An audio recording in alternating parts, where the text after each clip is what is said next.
Shannon better be glad that Shannon ain't interviewing Shannon on Club Shay Shay. This would be a clear diss towards Shannon's recent assault accusations. I know an auntie right now with all ass 49. Got more dimples than a golf ball. You will love it over there. That he is completely innocent of the allegations that have been levied against him. I can't sit here and speak to his innocence or guilt. What is you doing, Unc? You ain't got no business out here with no 20-year-old white girl. With no 20-year-old period. Nothing wrong with being no freak, but be a freak and it makes sense. I saw Stephen A. Smith kind of talking shit. I done told y'all that this is a shakedown of the highest order. And to be frank with you, I think that the entire legal team, what is his name, Busby? I think that they all need to be investigated. What you think she was gonna do? She charging $25K a cheek and it ain't no cheeks. No cheeks and she ain't got no lips. She probably whistle when she talk. He built a career judging others from the studio desk. Now the judgment is his to face. Shannon Sharpe, the sharp-tongued former NFL tight and turned media powerhouse, finds himself in a maelstrom of scandal that threatens to dismantle not only his reputation, but the very media empire built on his persona. One accusation would have been enough to shake his standing. But as his legal team scrambled to deny one woman's claims, another bombshell dropped before his first denial even finished trending. Within hours, the scandal spiraled from a courtroom issue to a full-blown cultural reckoning. And in the eye of this storm, not a judge or a lawyer, but comedian and commentator D.L Hughley, who stepped into the fray armed with a mic, a memory, and receipts. What followed was a takedown that some are calling more powerful than any courtroom testimony. When D.L Hughley speaks, people listen, not just because he's funny, but because he's lived through enough cultural crossfire to know exactly where the heat comes from. A veteran of comedy, commentary, and controversy, Hughley has built his career on walking the tightrope between truth-telling and tactlessness. But in the age of cancel culture, where one wrong word can cost you everything, DL isn't just surviving. He's thriving by refusing to play dumb and by calling out those who do. So when Shannon Sharpe dropped his PR-scrubbed video response, equal parts apology, deflection, and corporate damage control, it wasn't long before D.L Hughley pulled up a chair and entered the chat. And unlike some of Sharpe's sports world defenders, Hughley didn't come to offer cover or coddling. He came to critique with surgical precision and no filters. He began with a stinging reminder of what this moment is really about. Everybody loves to post their highlight reels, he said, but what defines a man is how he owns his lowlights. That line didn't just land, it set the tone. Because Hughley wasn't here to gossip. He was here to hold someone accountable. And he wasn't buying the carefully worded, vaguely spiritual apology Shannon delivered to the camera. DL peeled it apart line by line. He called out the strategic ambiguity, how Sharpe never addressed the nature of the accusation directly, never named names, and conveniently framed himself as a victim of timing and misunderstanding. Hughley called it for what it was, image management, not accountability. Then came the line that shook the internet, sarcastic, scathing, and instantly viral. Referring to Shannon's babyish deflection of blame, Hughley didn't mince words. You're a big black baby with a microphone and a tailor. That one-liner sliced through all the glossy distractions.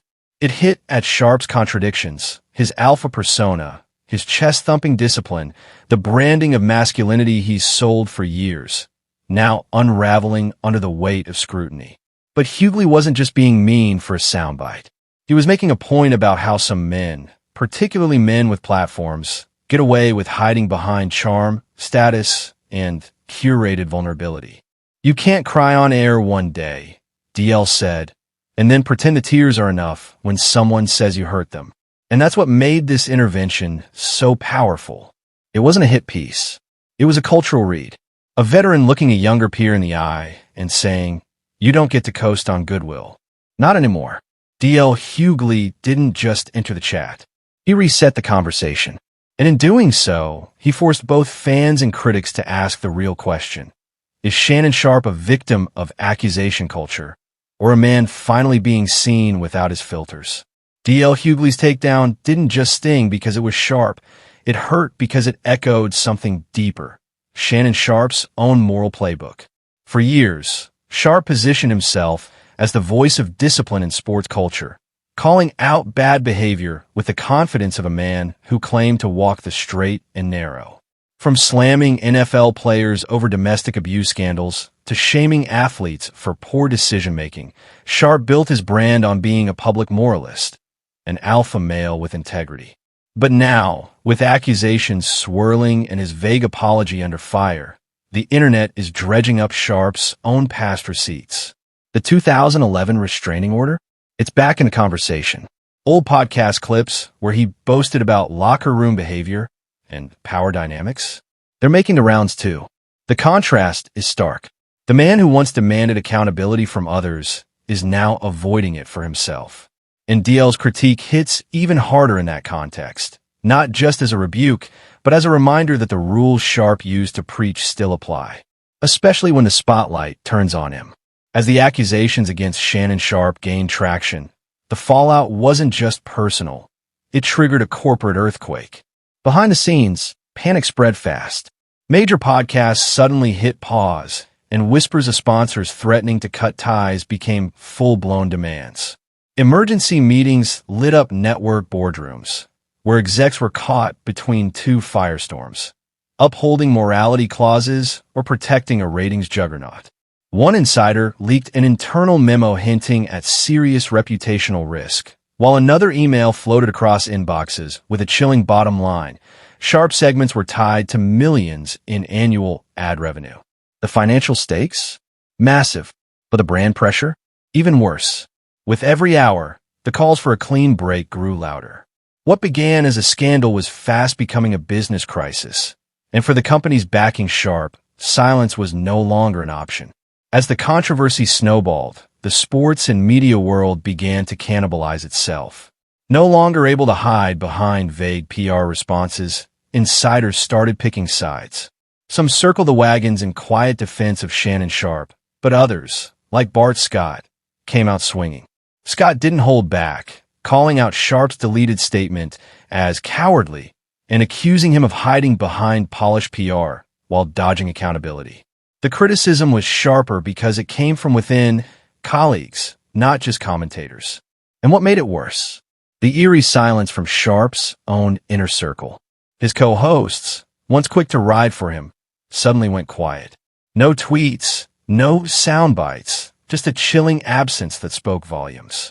Rumors of backstage tension only fueled speculation that behind the camera, alliances were cracking. For a man who once dominated the mic, Sharpe now found himself ghosted by the very industry he helped build. As the public drama spiraled, the legal floodgates opened. Civil suits were filed with rapid precision, plaintiffs alleging everything from emotional distress to defamation, and Sharpe's legal team firing back with counters just as aggressive. This wasn't just reputation management anymore. It was war by paperwork. Behind closed doors, motions flew, demands for dismissals, protective orders, and early plays to limit discovery. But that's exactly where things get dangerous, because if discovery proceeds, private messages, contracts, and off-camera communications could come to light. Emails, DMs, internal memos. The kind of evidence that can either clear a name or destroy a career. Legal analysts weighed in fast. Some praised the boldness of Sharpe's counterattack, but others warned it was a risky gamble. He's inviting scrutiny, one former entertainment litigator said. And if he's not airtight, that scrutiny could wreck him. The court filings weren't just legal maneuvers. They were signals that everyone involved was strapping in for a long, brutal fight. D.L Hughley didn't just enter the discourse. He reframed it. While social media fractured into chaos and cable networks tiptoed around the scandal, Hughley stepped in as the cultural mirror, forcing both his audience and Shannon Sharpe to confront a deeper question. What does accountability actually look like when the cameras stop rolling? From the moment he took the mic, Hughley refused to play it safe. He didn't just criticize Sharpe's vague statement or mock his attempt at emotional spin. He offered a rare kind of candor that cut in two directions. "We're all out here showing highlight reels," he said, "but what about the full game tape? What about the bad passes, the fouls, the stuff you pray never sees the light of day. That line hit hard, because in one breath, Hughley indicted Sharpe's evasion and turned the lens inward. He admitted that he, too, had been on the wrong side of headlines before, and unlike most public figures, he wasn't running from it. I've been the problem. I've been called out. And guess what? Sometimes the call-outs saved me. Other times, it just showed me who I really was. This wasn't just commentary. It was confession laced with challenge, and that made it electric. Some praised him as a moral compass, the rare celebrity who wasn't afraid to lose brand deals or social favor in order to say what needed to be said. Others called it exploitation, accusing Hughley of clout chasing on someone else's downfall. But even that criticism played into Hughley's hands. Because he never claimed to be above it all, he just refused to be silent. And that, in the middle of a scandal thick with denial and spin, made him something else entirely, a lightning rod. A man reminding everyone that you can't cherry-pick integrity. Not when you're in the business of truth. Not when you're the one who helped shape the game. In turning the moral mirror on Sharpe, Hughley didn't just spark a debate, he forced a reckoning. For Sharpe, for himself, and for a culture too used to selective outrage and strategic silence. By the time the dust began to settle around Shannon Sharpe's scandal, it was clear this was no longer just about one man. What started as an explosive accusation and a half-hearted defense ballooned into a national conversation, one that touched everything from media ethics to the fraught expectations placed on black public figures in America. The scandal had morphed into something much bigger, a cultural fault line that exposed how deep the cracks really ran. Suddenly, this wasn't just sports talk fodder. Women's rights organizations were issuing statements, not just about the specifics of Sharpe's case, but about the exhausting cycle of allegations, silence, and brand rehabilitation that dominates entertainment and athletics. On social media, digital town halls emerged, Twitter Spaces, Instagram Lives, TikTok panel threads, where women, especially black women, unpacked the emotional toll of watching yet another powerful black man evade clear accountability in real time. And this time, the pushback wasn't coming from a single direction. Activists and cultural commentators alike questioned not just Sharpe's role, but the systems that elevated him. Why had networks like ESPN, Fox, and now Club Shay Shay built million-dollar platforms around a man with a well-documented history of controversial behavior? Why were these media giants so quick to cash in on his charisma while conveniently ignoring the darker chapters of his story? Behind the scenes, executives were scrambling. Brands that once lined up to sponsor Sharpe's ventures, protein shakes, crypto wallets, luxury headphones, were now holding emergency calls with legal teams. Not because they were shocked, but because they were exposed. They bet on the flash, not the facts. They saw viral moments, not moral liabilities. The NFL, too, was being pulled into the fray. After decades of walking a razor's edge between celebrating its stars and covering up their scandals, the league found itself being dragged back under the microscope. How many other players have been protected under the guise of locker room culture? How many ex-athletes have been allowed to reinvent themselves as media darlings without any vetting? The Sharpe situation was becoming a referendum on the entire machine that turns athletes into idols, then monetizes their redemption arcs without ever asking who got hurt in the process. At the heart of it all was a painful contradiction, the burden of being black in public in America. Black male celebrities are often held up as symbols of triumph over adversity, but when they fall, the conversation gets messy. Some called it a double standard. Others said it was about time. Either way, Sharpe's downfall had become a mirror, reflecting the dangerous tension between visibility, responsibility, and unchecked power. As one activist put it during a viral roundtable, this isn't just about canceling Shannon Sharpe. It's about canceling the silence that made him untouchable for so long. The scandal had started in the tabloids, but now it had moved into the culture, and it was tearing through every institution that had once profited from looking the other way. By now, Shannon Sharpe's carefully curated empire was no longer just cracking. It was splintering. And in its place, a much more volatile force was rising. The court of public opinion, sharper than ever and less forgiving than he or his team had anticipated. This was no longer a waiting game for the truth to emerge. This was the reckoning, where silence read like a confession, and every non-response was another nail in a career that once seemed untouchable. At first, there was hope from his camp that the storm would pass. That, like many before him, Sharpe could ride the wave of backlash, disappear briefly, and re-emerge with a slick documentary, a few carefully chosen interviews, and an image rebranded for resilience. But the cultural winds had shifted. Sharpe wasn't just fighting accusations. He was fighting a public that no longer had the appetite for recycled redemption arcs. The fragmentation of public opinion was unmistakable. On one side were his most loyal supporters, fans who clung to his image as the outspoken uncle figure, the unfiltered truth-teller who wore his pain and his past like badges of authenticity. They flooded comment sections with defenses, invoked his rough upbringing, and blamed media framing, insisting he was a victim of character assassination. But on the other side, and growing louder by the day, were those who saw his silence not as strategy, but as guilt. Social media threads dissected every non-statement, every vague PR release. Public opinion strategists weighed in during cable news segments, noting that in today's climate, no comment doesn't buy you time, it writes your legacy in ink. And the optics weren't helping. His once slick image, designer suits, viral quotes, cigar-wielding charisma, now played like a character in denial, clinging to a platform built on selective vulnerability. Then came the financial unraveling. A major children's health charity quietly severed ties, removing his name from their list of ambassadors. A prominent sports apparel brand that had been in talks for a signature line officially walked away, citing misalignment of values. Endorsement deals that had made Sharpe one of the most bankable personalities in sports media evaporated overnight, silently at first, then with firm, public-facing statements meant to distance themselves from the brand toxicity. His podcast, once a juggernaut of viral moments and guest star power, slowed its rollout. Episodes were delayed, sponsors pulled out, and potential guests declined invitations. Club Shay, the crown jewel of Sharpe's post-NFL success, was now a liability, and everyone in the room knew it. But perhaps most damning was the silence from his inner circle. No endorsements of support from former co-hosts. No public backing from industry friends.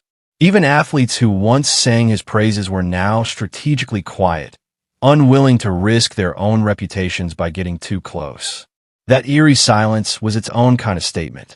In the age of instant response and loyalty as branding, the absence of public support sounded louder than any accusation. The reckoning was more than just reputational, it was existential. Because what Sharpe built was never just about sports commentary. It was about persona, authority, moral high ground. And once that veneer cracked, the fall was not just swift, it was defining. This wasn't just a fall from grace. This was the moment the world decided whether Shannon Sharpe's name would be whispered with caution or erased entirely. And the jury wasn't out. It was speaking tweet by tweet, headline by headline, deal by dissolved deal. The reckoning had arrived. And this time, there was no playbook to survive it. And just when it felt like the dust might finally settle, a new kind of tension began to grip the narrative. Not resolution, but uncertainty. A collective holding of breath. Because in this story, there are still pages missing, and every unanswered question feels like a fuse waiting to burn down. The lawsuits are just beginning to wind their way through the court system. Motions filed, counters threatened, discovery looming like a bomb that could detonate in every direction. Emails, texts, recordings. But the legal system moves slowly, deliberately. In contrast, the court of public opinion moves at lightning speed, and its judgment isn't postponed for procedure. There's a growing whisper in entertainment backchannels and sports media circles that we haven't heard everything, that more voices may come forward, that what has already surfaced might be the prelude to something far more devastating. Anonymous tips have already landed in the inboxes of reporters, names redacted, stories half told but chilling. And while most outlets are treading carefully, the vultures are circling. The next leak the next expose, it feels inevitable. And the culture itself is shifting beneath Sharpe's feet. We are in an era where redemption is no longer guaranteed, where celebrity doesn't buy silence, and where timing is everything. Shannon Sharpe used to own the room. He could command attention with a glance, pivot a scandal with a laugh. But not anymore. Now, the spotlight isn't his. It's a glare, a heat lamp, waiting to expose what's been left in the dark. What's more chilling? The people watching aren't waiting for a judge's ruling. They're watching now. They're deciding in real time. Sponsors quietly crunching risk analyses in boardrooms. Audience members unfollowing, unsubscribing, disengaging. Culture, especially black culture, is reevaluating what it means to lift someone up and whether that same person ever really spoke for them to begin with. And then there's the personal. The friends who've gone silent. The colleagues who won't comment. The legacy that once felt cemented, now being quietly rewritten. Whether or not Shannon Sharpe is found guilty in a courtroom, the verdict that really matters is already being shaped elsewhere. On timelines, on airwaves, in group chats, in whisper networks that decide whose face still gets invited on a TV and whose face becomes a cautionary tale. This story isn't over. The next headline could break tomorrow. A new voice could shatter the narrative next week. The question isn't if another shoe will drop. It's how many are left to fall. So we end here, not with a resolution, but a warning. Because for Shannon Sharpe, judgment may be coming from the courts, but the culture? It's already delivering its own, and it's not waiting for permission.